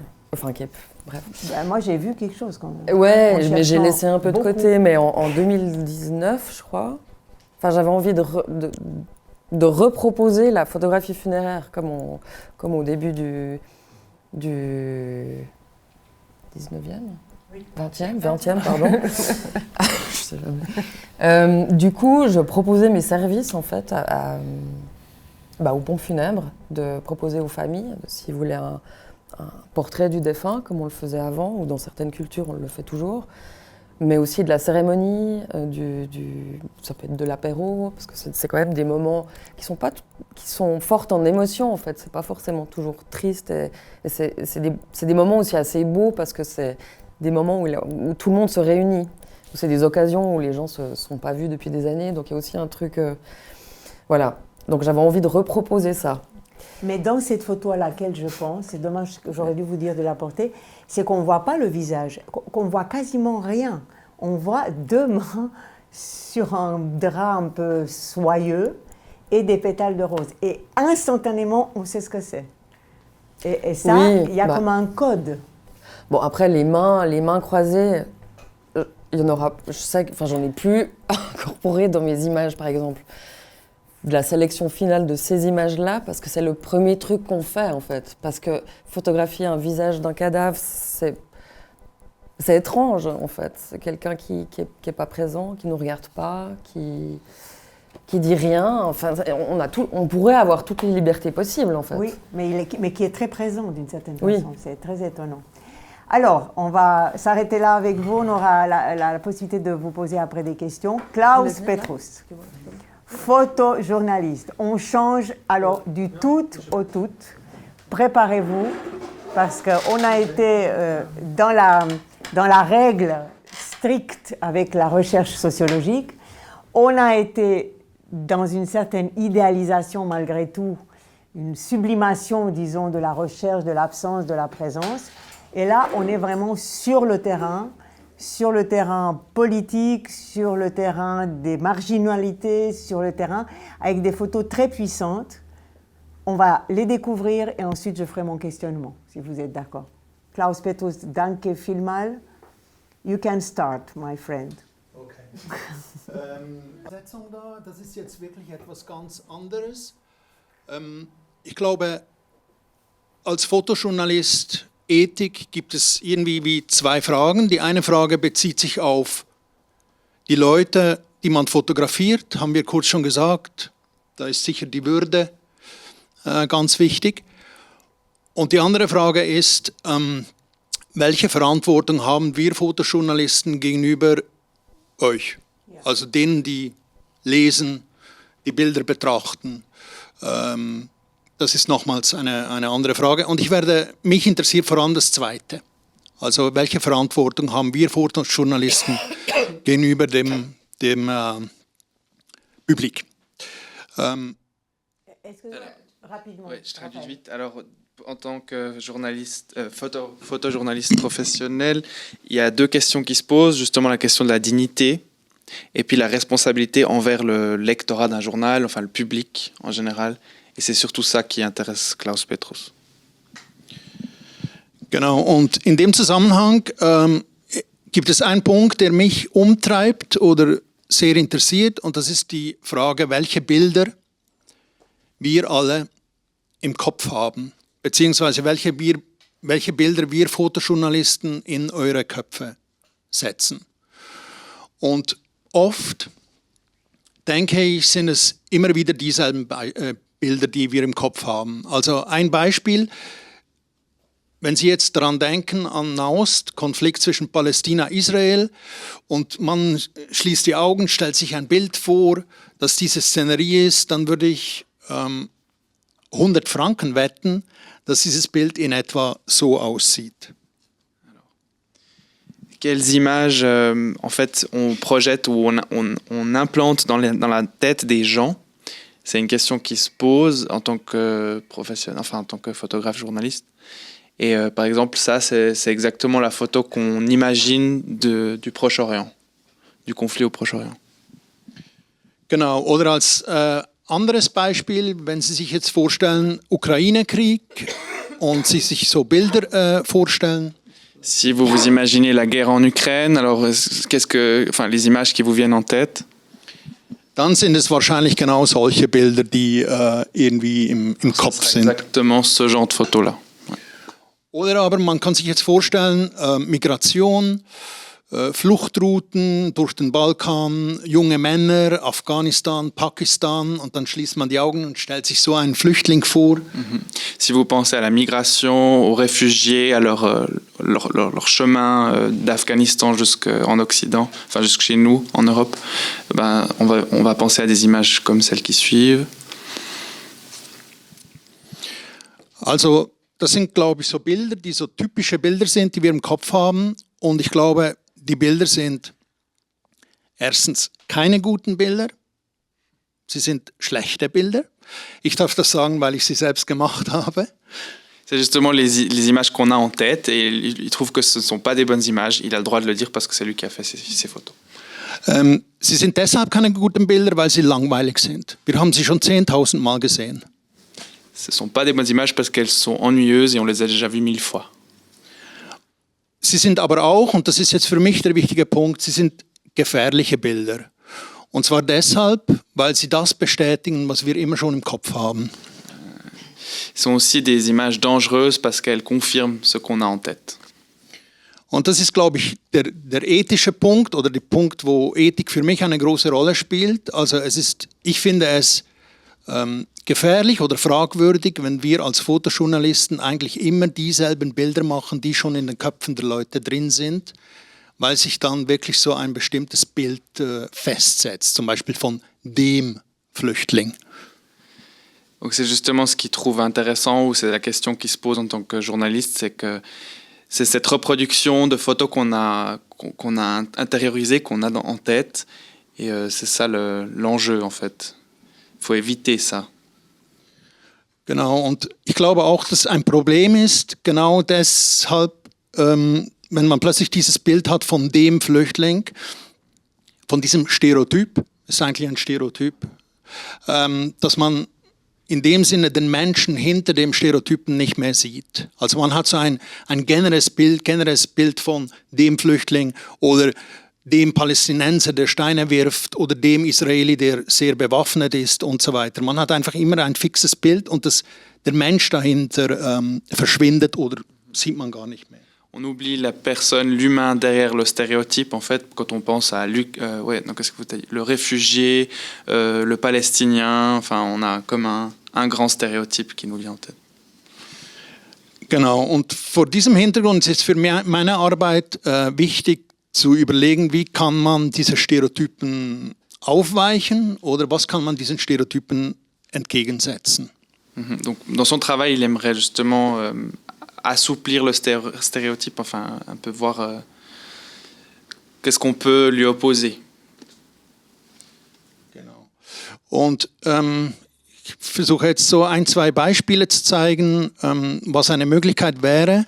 Also das eine Beispiel ist, ich muss noch sagen, das sind alles Bilder aus dem Balkan, immer nahe der Grenze, zum Beispiel serbisch-ungarische Grenze oder bosnisch-kroatische Grenze. Und was ziemlich wichtig ist, das sind alles Flüchtlinge, die nicht in offiziellen Camps sind, sondern die irgendwo in verfallenen Hütten sind, Waldlichtungen, und die versuchen auf eigene Faust oder mit Hilfe von Schleppern über die Grenze zu gehen. Also es ist so das Szenario. Alors, c'est des photos de réfugiés serbo-croates ou à la frontière? Non. Serbisch, Ungarisch und Bosnisch-Kroatisch. Entre la Serbie, la Hongrie, la Bosnie et la Croatie. Et c'est des réfugiés, enfin, c'est des gens qui sont sur un parcours de migration seuls, en fait. Ja. Ils sont Sind nicht in den offiziellen Camps. ils sont pas dans des camps officiels. Genau. Und ich bin immer wieder an diese Orte zurückgekehrt während 7 Jahren. Also es sind wirklich immer dieselben Orte an diesen Grenzen und habe recht viele Zeit dort verbracht mit den Geflüchteten. Und eine Möglichkeit, die ich sah, dieses Stereotyp aufzuweichen, war der Versuch, irgendwie Alltag oder Normalität zu dokumentieren. Donc une des possibilités qu'il a vues pour assouplir le stéréotype du migrant, c'était de montrer le quotidien de ces personnes. Genau, und zu diesem Alltag gehört natürlich Kochen, Essen, Warten, Gamen und zum Beispiel auch Spielen. Dans leur quotidien, il y a justement cuisiner, attendre, jouer sur des consoles ou comme ça plutôt en groupe. Genau. Und eine Serie, die ich gemacht habe, bezieht sich auf diese Alltagssituation, wo zum Beispiel Spielen eine riesengroße Rolle spielt. Es ist auch eine Möglichkeit, Zeit zu vertreiben. Und ich habe nachher versucht, in verschiedenen Reportagen diese Bilder einzubauen, wo es ging über das Leben der Geflüchteten an der Grenze. Und es gab fast keine Redaktion, die diese Bilder zeigen wollte. Alors il a essayé de vendre ces images de jeux à des rédactions et il n'y a pratiquement aucune rédaction qui voulait montrer ce genre d'images. Und das Argument war eigentlich immer das, es passt nicht in unser Bild der Geflüchteten. Ça ne correspond pas à l'image qu'on a des migrants. Also das zeigt eigentlich, dass wenn man so will, die Policy der Medien oft darin besteht, die erwartbaren Bilder zu zeigen und nicht die Bilder, die vom Stereotyp abweichen. La politique des médias, c'est de montrer ce qu'on attend en fait comme image et pas ce qu'on découvre ou la réalité. Auf der anderen Seite habe ich natürlich auch gesehen, dass wenn man diese Bilder einfach so zeigt, dass die politische Sprengkraft haben, weil die kann man sehr leicht instrumentalisieren. Also man kann sich politische Kreise vorstellen, die sagen, die haben es ja super gut. Also das ist ein großes Abenteuer, diese Flucht, die spielen, die haben gar nicht unsere Hilfe nötig. Und das ist natürlich die Kehrseite von Bildern, die vom Stereotyp abweichen. Le revers de la médaille dans ce cas-là, c'est justement qu'on pourrait croire, elles pourraient être instrumentalisées, ces photos, d'un niveau politique, parce qu'on a l'impression qu'en fait, ils vivent une super aventure et qu'ils ont plaisir, en fait, dans leur quotidien. Genau. Und für mich war also eine Konsequenz daraus, ist für mich zum Beispiel in der Arbeit, dass ich merke, wenn ich Bilder mache, die vom Stereotyp abweichen, dass es dafür umso mehr Kontext braucht. Und dieser Kontext kann man selten mit Bildern liefern, sondern muss man versuchen, glaube ich, mit Text zu machen. Aber das wäre so eine Konsequenz. Donc la conséquence quand on ne montre pas le stéréotype, c'est qu'il faut travailler avec beaucoup de contexte. Et dans son cas, c'est du texte, il parle de texte. Donc il faut un écrit qui accompagne l'image. Vielleicht in diesem Zusammenhang noch ein anderes Beispiel. Ich lasse ein bisschen weg, um Zeit zu gewinnen. Dieses Bild hier, das zeigt einen Geflüchteten aus Pakistan und ein Reh. Und er hat dieses Reh gerettet. Das war in einem Stacheldraht und musste aufgepäppelt werden. Er hat es gerettet. Und seither waren die wirklich sehr unzertrennlich. Also ich habe die diverse Mal gesehen und das Reh ist immer mit ihm mitgelaufen, hat neben ihm geschlafen. Es war sehr symbiotish. Eine sehr schöne Geschichte zwischen Riaz und dem Reh. Donc ce jeune Riaz qui est pakistanais, il montre là qu'il a sauvé une biche qui s'était, elle était enroulée dans un fil barbelé. Et puis c'était toute une relation symbiotique entre cette biche et ce Rias. Und hier ist ein Beispiel, zum Beispiel, dieses Bild war Teil einer Bilderserie, das ich einem Magazin in Deutschland angeboten habe, ein großes Magazin, ich sage jetzt den Namen nicht. Und der Redaktor ging völlig auf dieses Bild los und sagte, das ist eine große Metapher für diese Verlorenheit und trotzdem, man findet sich Bambi-mäßig und so weiter. Also er war völlig begeistert ab diesem Bild und wollte die Geschichte dahinter machen. Also sagte zu mir, Klaus, geh nochmal zurück, red mit dem und erzähl uns die Geschichte der beiden. Donc un rédacteur d'un grand magazine allemand, il ne va pas dire le nom, a vraiment flashé sur cette photo. Il voulait savoir l'histoire derrière la photo.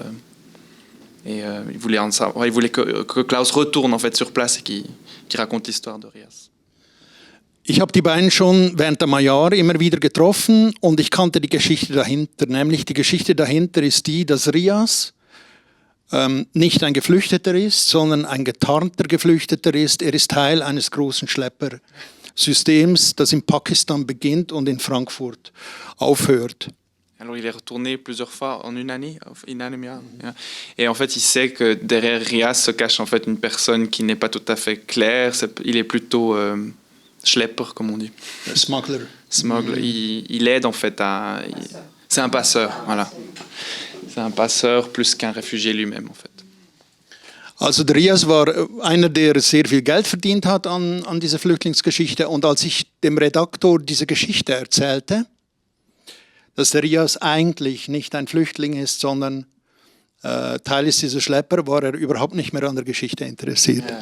Du moment où on a compris qu'il faisait partie du système des passeurs, il n'était plus du tout intéressé. Damals war die Begründung natürlich es passte wieder nicht ins Bild hinein, aber die Begründung war auch ja, Schleppertum, das ist zu komplex und das ist zu gefährlich, wenn wir uns da auf die Esse auslassen. Aber in Wahrheit, glaube ich, war es auch wieder ein Beispiel dafür, dass es einfach nicht gepasst hat ins Bild. Donc justement, c'est toute une autre thématique. On ne va pas parler des passeurs, il ne voulait pas thématiser ça. Mais en fait, c'est de nouveau un cas classique ça ne correspond pas à ce qu'on attend comme image. En fait. Ich möchte noch ein Beispiel bringen oder vielleicht zwei, der Versuch, Stereotypen ein bisschen zu hinterfragen oder anders darstellen, weil die Lösung ist ja nicht, dass man die Bilder, die man erwartet, nicht mehr macht. Das kann ja auch nicht der Witz sein.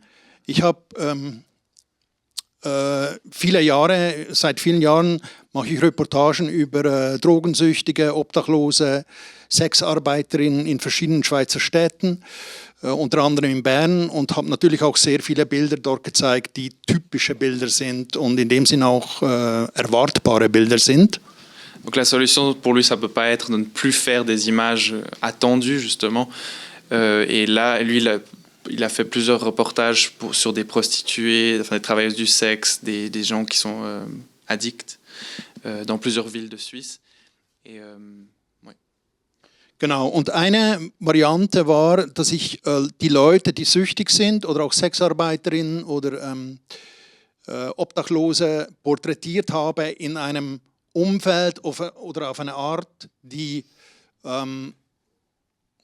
ich sage es jetzt, eine Art von Normalität darstellt oder sie zumindest nicht in dem typischen Umfeld zeigt, ein typischen Umfeld zeigt, das schon Rückschlüsse zulässt auf ihre Situation oder ihre Rolle, die sie haben, eben als Süchtige oder Sexarbeiterinnen. Es ging also darum, Porträts zu machen, die diese Leute als jemand darstellen, die mehr sind als nur der Trinker oder nur die Prostituierte oder nur die Drogenabhängige. Il a essayé de créer autour de ces portraits une sorte de normalité et de ne pas trop les montrer dans leur entourage naturel, enfin qui pourrait justement nous faire comprendre que c'est des addicts, que c'est des travailleurs du sexe, travailleuses du sexe ou des alcooliques. Voilà, essayer d'humaniser. Genau.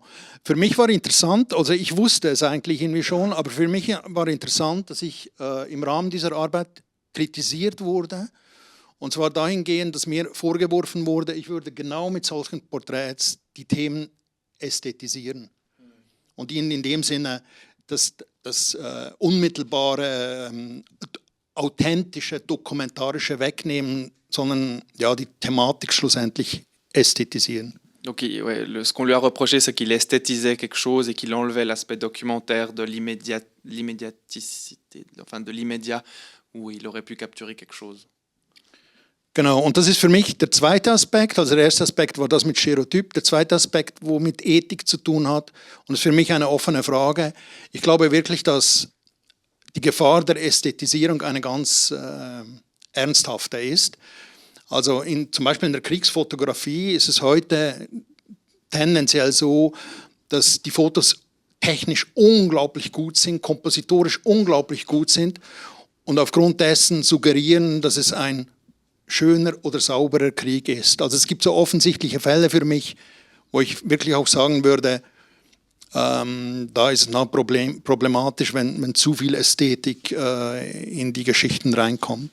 Lui, il pense que c'est vraiment un problème, l'esthétisation de certaines photos. Par exemple, la photographie de guerre, aujourd'hui, il trouve que des fois c'est tellement clean, on a atteint une technique tellement parfaite que c'est plus...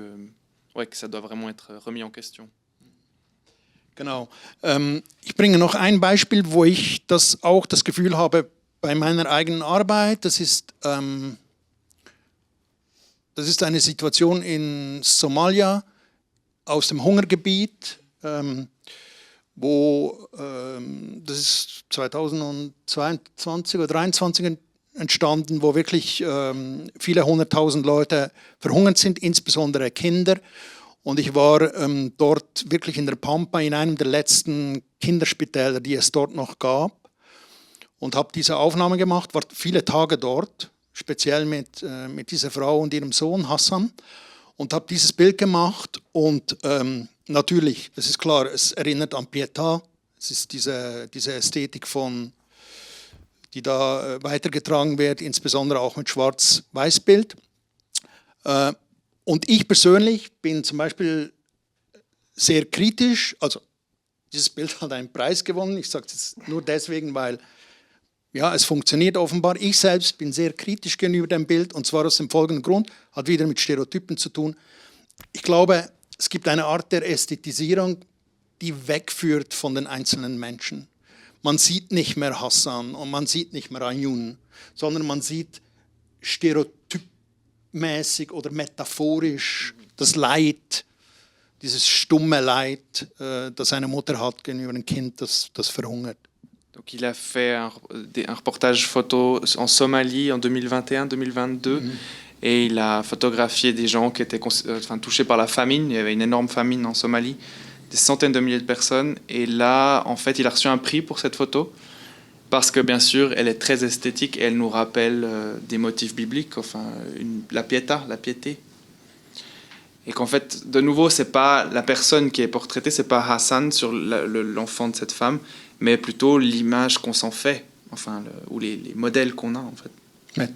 Les Métaphores que l'image peut représenter. Genau.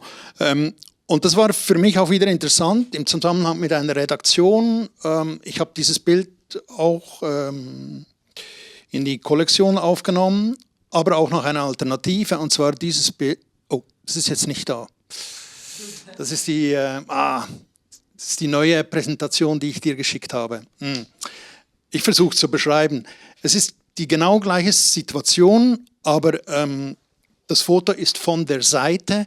Man sieht Maysoon, die Frau, knapp und den Sohn noch so auf der Schulter, aber man sieht keine Gesichter. Es ist alles nur angedeutet. Il manque une photo qui n'était pas dans la dernière, enfin qui serait dans la dernière présentation. Puis c'est une femme de côté avec son enfant, son fils. Also das ist genau diese. C'est la même. Ja, genau. Ja, ist wirklich ein anderer Winkel. Plutôt angedeutet. Ja. Évoqué, suggéré, ouais. Plutôt que montré. Genau, und allein durch diese Perspektive, es ist wirklich nur ein halber Meter so. Ja, wirklich nur ganz wenig. Ist das Pietà-Element ist völlig weg.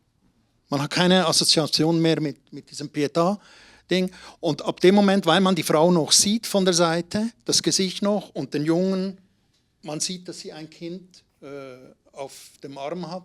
Und wenn man den Kontext noch hat mit dem Hunger, reicht das eigentlich schon. Und man ist, würde ich sagen, näher bei den Menschen, bei den Leuten als auf diesem Bild. Das ist das, was ich sagen will. Ja. Donc dans l'autre image qu'on voit pas, ben, il est juste le décalage qu'il aurait, ce serait quelques mètres à côté. Et puis il trouve qu'on est plus proche des gens comme ça parce qu'on oublie ce modèle de la piété, enfin cette composition connue en histoire de l'art. Genau, und für mich war noch eben interessant in dem Zusammenhang, dass die betreffende Zeitung, das war glaube ich das Magazin der NZZ am Sonntag, tatsächlich das andere Bild genommen hat, dass es angedeutet hat und in dem Sinne diesem Logik oder diesem Vorbehalt auch gefolgt ist und offenbar die Bildredaktion auch gedacht hat, es ist besser nur andeuten, als es so explizit in diesem ästhetischen Rahmen zu zeigen. Il était content de voir que le magazine NZZ, enfin le journal NZZ am Sonntag du dimanche ait choisi l'autre photo justement et qui se fait que qui suggère seulement. Genau, also ich glaube, ich halte hier. Ja? Ja. Also der Il a d'autres photos très intéressantes. Vous êtes fatigué ou vous avez envie encore de découvrir?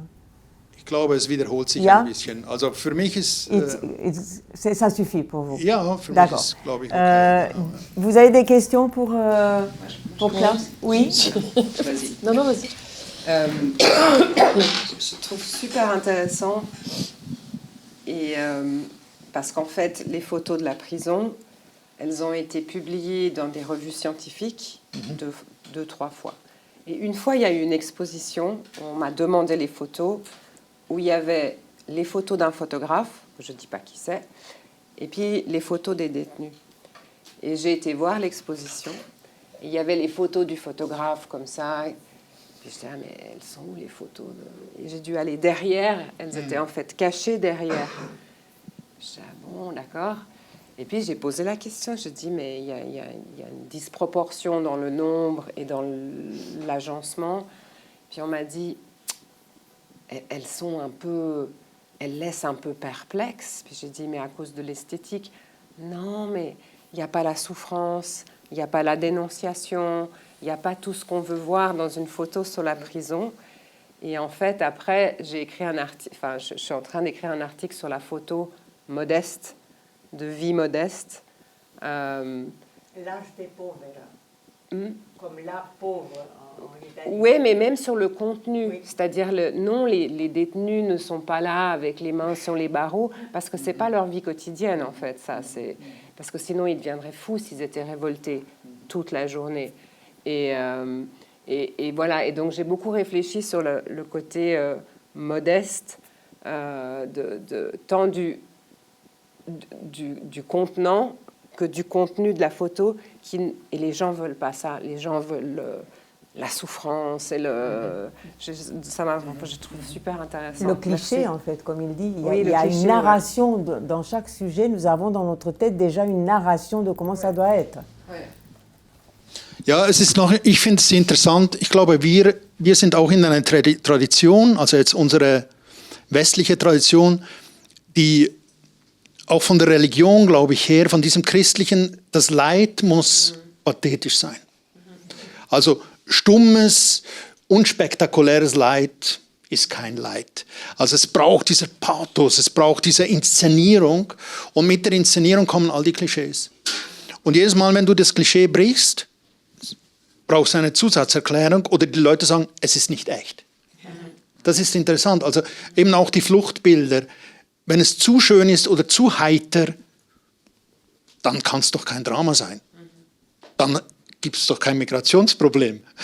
Also es ist unglaublich, wie schnell das dann auch mit einer Wertung das Ganze verbunden ist oder mit einer Interpretation. Je pense que justement nous, en Occident, on est tellement formatés par cet héritage du christianisme aussi, où on... Du pathos. Du pathos, ouais. Il faut toujours que ce soit pathétique, que la souffrance soit vraiment très forte. Alors que quand on voit des migrants qui s'amusent, c'est trop joyeux en fait. Ça ne correspond pas à cette souffrance qu'on attend. Et du coup, ça minimise le problème de la migration. Mir fällt nur gerade noch etwas ein, was ich selbst auch so. Nein, geht um das Reh. Ich habe mal, ich glaube in einem Vortrag oder so, habe ich die ganze Geschichte von dem Reh erzählt und habe auch zuerst erzählt, wie die beiden sich gefunden haben und schön und so. Und dann die Geschichte mit dem Smuggler. Und am Ende des Vortrags kam eine Person zu mir und hat gesagt, nachdem ich die Geschichte erzählt habe, dass Rias eigentlich ein Schmuggler ist, hätte sie plötzlich das Gefühl gehabt, wir können dem Reh jeden Moment den Hals umdrehen. Und vorher war es eine zärtliche Geste und das hat eigentlich nur mit dem Stereotyp zu tun, nur mit dem Bild in unserem Kopf, der sich geändert. Il a raconté cette photo d'abord en expliquant juste le rapport entre la biche et Rias. Et après, il a raconté que c'était un passeur. Et là, la personne avec qui il parlait, elle lui a dit ah, mais du moment où vous m'avez dit que c'était un passeur, j'ai pensé qu'il allait lui tordre le cou à la biche. Vous aviez une question, Virginie Oui, tu disais que les journaux attendaient que les images qu'on connaît tous. Et du coup, tu as dit que tu les faisais quand même. Et en fait, je me demandais comment tu te sentais par rapport à ça. En fait, de quand même donner à manger à l'attente ouais, générale. Ouais. Et si... Parce qu'en fait, en tant que photographe, je me dis que c'est notre rôle. Il n'y a que nous, en fait, qui pouvons changer des visions et proposer autre chose, et proposer d'autres images, et donner d'autres choses à manger, en fait. Donc je me demandais que tu te sentais obligé de... Ja, das ist eigentlich die entscheidende oder schwierigste Frage, weil es auch mit einem schlechten Gewissen manchmal zu tun hat. Ich glaube, es gibt verschiedene Ebenen. Im Newsjournalismus, glaube ich, hast du fast keine Chancen, abseits vom Stereotyp etwas zu machen. Da kommen nur Bilder, die unsere Bilder bestätigen. Also denk an Ukraine oder Gaza momentan. Es kommen immer dieselben Bilder. Immer. Also ich glaube, da gibt es fast keine Möglichkeiten. Die Arbeit, die ich mache, ist Magazinjournalismus. Da hast du auch die Möglichkeit, mehrere Bilder zu bringen, Abfolge von Bildern. Da besteht eine gewisse Chance, etwas anderes irgendwie versuchen zu machen. Die letzte Chance ist, man zieht sich zurück aus dem Journalismus, macht Ausstellungen oder Bücher, wo man die Möglichkeit hat, wirklich Editing, Sequencing und alles bei sich zu behalten. Aber letztlich, glaube ich, ist es ganz schwierig, gegen diese Stereotypen oder gegen diese Erwartungen der Medien überhaupt anzukommen. Ich habe die Frage richtig verstanden. Je crois. C'est très difficile de ne pas correspondre aux attentes des médias quand on travaille pour des médias. En fait, on a souvent mauvaise conscience, mais dans le journalisme d'actualité, c'est toujours des photos qui confirment nos attentes, enfin les attentes des médias et des gens. Des fois, quand il fait du travail pour des magazines, il peut un peu aller plus loin, il peut faire des photos en série, où on peut essayer de montrer quelque chose de différent. Mais l'autre option, ce serait de vraiment arrêter de travailler dans le journalisme et de faire des expositions fermées. Mais voilà, des livres. Est-ce que le public a des questions, madame? Donc pour être clair, je suis responsable d'iconographie au journal Le Temps. Et Virginie, justement, tu disais qu'il y avait que vous qui pouviez, photographe, changer des choses. Non, moi, je pense que non. Non, mais c'est un travail à plusieurs. Ouais, il faut qu'on travaille à plusieurs, ça c'est sûr. Il faut juste savoir que les agences photo, elles taguent les photos, les top shot pictures. Donc tous les jours, on a déjà des best-of. Et ces best-of correspondent à des codes très news agencies. Donc ça, c'est le travail des agences qui déjà font converger des choix d'images qui ne sont pas hors des sentiers battus, mais qui vont correspondre à des normes de news agencies. Et puis il y a aussi les prix pour les photographes, le photojournalisme, qui consacre justement la Pietà et qui va donner un Swiss Press Award ou des choses comme ça, et qui vont dans une systématique souvent assez classique de ce qu'on peut attendre. Et là, je te rejoins. Il n'y a pas que les médias qui jouent ce rôle, il y a aussi, je pense, tout ce qui est dans l'univers du photojournalisme. Et effectivement, je pense que c'est plutôt... Sehr schnell. Si, Ikonografin. Ja. Im Le Temps. Ja. Ikonografin. Mhm. Ja. Und ja, aber es geht ja die ganze Fotoagenturen, Ja. auch schon Ja, Hauptstadt okay. auswählen. Ja, absolut. Ja. Et oui, je pense que un reportage, enfin un travail plus documentaire peut prendre une place dans un NZZ am Sonntag ou dans un magazine plus facilement que une actu, une image qui doit résumer la situation et le lecteur doit connaître, doit tout de suite identifier. Mais c'est pas impossible. Ja, also ich habe vorhin gesagt, im Newsjournalismus ist es überhaupt nicht möglich. Stimmt, es gibt sicher Möglichkeiten. Ich glaube einfach, also wenn ich auch mit Bildredaktoren rede, das muss so schnell gehen. Es ist eine Frage von Zeit, Ressourcen. Du brauchst das Bild, das ein Eyecatcher ist und zugleich nicht zu viele Fragen aufwirft. Ich glaube, das ist ein großes Problem. Und was wirft am wenigsten Fragen auf? Das Bild, das am meisten dem Stereotyp entspricht. Das ist einfach wie eine Binsenwahrheit. Und ich glaube, das ist ein inhärentes Problem. Und Redaktionen, auch wir, die wir Bilder machen, aber auch Redaktionen, finde ich, müssten diesbezüglich auch zu mutiger sein. Und sagen, wir nehmen ein Bild, das vielleicht nicht genau den Erwartungen entspricht. Ich kann mich an eine Situation erinnern, das war 2015, alle haben von einer dritten Intifada geredet in Palästina. Ich war dort, du hattest das typische Bild eines 13-, 14-jährigen Jungen, der Steine wirft. Und es gab eine Sequenz in diesem ganzen Clash, also Tränengas, es wurde auch scharf geschossen, es gab Verletzte. Da stand ein palästinensischer Junge in diesen Tränengaswolken und hat sein Handy gecheckt. Wahrscheinlich aus der Instagram-Kanal. Und ich habe dieses Bild gemacht und ging zurück und habe mir gesagt, jetzt versuche ich das Bild zu verkaufen. Es war impossible. Totally impossible. Also das war zu weit weg und trotzdem wäre es ein Bild gewesen, ein starkes Bild, das zeigt, auch in solchen Fällen ist noch mehr als nur eben Steine werfen oder es ist immer mehr, es ist immer vielfältig. Donc il se rappelle d'un moment où il était en Palestine et puis on parlait de troisième intifada et il y avait un garçon qui jetait des pierres. Donc ça c'était l'image qu'on attendait et en même temps il a photographié un garçon qui regardait son téléphone, son portable, et probablement que c'était Instagram. Et cette photo-là, il aurait vraiment bien voulu la vendre, mais c'était impossible parce que ça pose trop de questions en fait et on veut pas voir un garçon qui est en train de regarder Instagram pendant qu'il est dans du gaz lacrymogène. Enfin, ouais. Mais pour rebondir sur ces histoires de stéréotypes, le Fonds national suisse pour la recherche scientifique a lancé il y a quelques années un concours de l'image scientifique. Et quand on regarde ce qui gagne des prix, c'est les photos de cellules, de bactéries, avec les super microscopes électroniques, super magnifiques. Donc on se dit déjà, les sciences naturelles sont les vraies sciences, les autres, ce n'est pas des vraies sciences. Mais en plus, ils développent une imagerie qui dit la vraie science. Alors après, ils ont rajouté une nouvelle catégorie qui s'appelle « hommes et femmes au travail ». Et là, on s'est dit, peut-être les sciences sociales, on va pouvoir, oh là là, faire une super photo de nous en train de faire une interview. Mais ça marche moyen, parce qu'en fait, il y a le prix du public, donc il y a un prix du jury et les prix du public. Et tout ça est mis sur Instagram. Et non, on ne fait pas de la science instagrammable. Et donc, les sciences sociales, les lettres, les philosophes, ils ne gagnent jamais de prix.